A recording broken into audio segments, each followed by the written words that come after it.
Police পাহারায় কলকাতা কলেজে সরস্বতী পুজো হচ্ছে। এটাও বাংলাদেশ বানিয়ে দিয়েছে, এটাও বাংলাদেশ বানিয়ে দিয়েছে। যশোরে, ওপারের যশোরে, সেখানেও পুলিশ দিয়ে আর্মি দিয়ে পুজো হচ্ছে, আর এপারেও কলকাতাতে আর্মি পুলিশ দিয়ে পুজো হচ্ছে, তাও হাইকোর্টের হস্তক্ষেপে। এখানে আলামিন মন্ডল আর ওখানে সাবির আলী, মডেল এক, মডেল সব একই মডেল, জিহাদি মডেল। ব্রাত্য বসু উনাকে নমিনেট করেছেন, এই জিহাদিকে, সাবির আলীকে ব্রাত্য বসু নমিনেট করেছেন গভর্নিং বডি স্টেট নমিনি। আপনি ভাবতে পারেন, এডুকেশন ডিপার্টমেন্ট এখন তো গভর্নমেন্ট নমিনি আপনার সরাসরি বিকাশ ভবন এবং রাজ্য সরকার করে, মন্ত্রী পাঠায়। ভাবতে পারছেন, তার কোনো ব্যাখ্যা জানা নেই। আপনার কলকাতার মেয়র আরেক মন্ত্রী, তিনিও অনেক বড় বড় ভাষণ দেন। তিনি আজকে ওই ছেলেটার সম্পর্কে বলেছে, এই দুষ্টু ছেলে না কি একটা ছেলে, হ্যাঁ পাকা ছেলে জিবির member, nominated by the Education Department, Government of West Bengal, sending by the Bratya Basu, যিনি একজন প্রফেসর। লজ্জার আগে এই ধরনের লোক প্রফেসর, তার যে মেরুদণ্ডটা খুলে মমতা ব্যানার্জির কালীঘাটের আলমারিতে ঢুকিয়ে রেখে দিয়েছেন, এটাতে প্রমাণিত। আর মমতা ব্যানার্জি নিজে দায়িত্ব এড়িয়ে যেতে পারেন না, কারণ তার সরকার এই সাবির আলীকে গভর্নমেন্ট নমিনি করেছে। আজকে আবার মদন মিত্র সাবিরকে সার্টিফিকেট দিয়ে বলছেন সাবির ভালো ছেলে, তারপরেই আবার হুমকি আমি এই ধরনের হুমকি শুনে বলছেন ওদের যদি সাবিরকে নিয়ে সমস্যা থাকে আমরা পরের বার আবিরকে দিয়ে ব্যবস্থা করে নেব।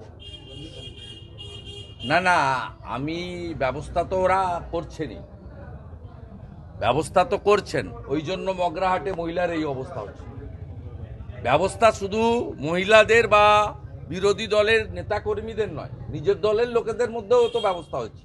দুলাল সরকার থেকে সত্যেন চৌধুরী, তাদের বিরুদ্ধেও তো নিজেরাই নিজেদের ব্যবস্থা নিয়ে নিচ্ছেন, এবং সম্প্রতি নৈহাটিতেও।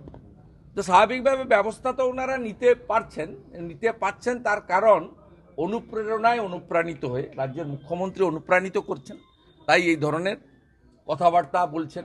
আর এই ধরনের নেতাদের কথার উত্তর দেওয়ার দরকার নেই। এই লোকটি গতকালই বলেছিল যে আমাদের পার্টিতে মানি ট্রানজাকশনের ভিত্তিতে সব হচ্ছে। ওনাকেও কেউ অফার করেছিল যে 10 কোটি টাকা দিতে, উনি মন্ত্রী হতেন, উনি যদি মন্ত্রী না হতে পারতেন 10 কোটি জলে যেত, আর মন্ত্রী হলে 20 কোটি কামাতে পারতেন। তো উনি কালকে এই ধরনের কথা বলেছেন যে কোম্পানির একমাত্র ক্রাইটেরিয়া এক্সচেঞ্জ অফ মানি, তা সেখানে এদের সম্পর্কে কথাবার্তা বলে লাভ কি? আর ওই নেতার সম্পর্কে আমি বলবো না, কিন্তু ওদের এই আলীদেরকে বা আলামিন মণ্ডলদেরকে সাপোর্ট করতেই হবে, কারণ এরা 100-র মধ্যে 99টা ভোট এদেরকে দেয় বলে এরা এই কামারহাটি থেকে যেতে। একে যদি নমিনেট করবে কিনা মালিক জানে কোম্পানির, তা যদি নমিনেট করে কামারহাটির হিন্দুরা তো ভোট দেবে না, হিন্দু ভোট ভাগ হয়ে যাবে, 60% পাবে বিজেপি আর 40% মানসবাবুরা আছে ভোট কাটার জন্য নেবেন, মানস মুখার্জিরা। সিপিএমের তো এটাই কাজ, হিন্দুদের ভোটটাকে কেটে এই অপশক্তিকে পশ্চিমবাংলায় বাঁচিয়ে রাখা।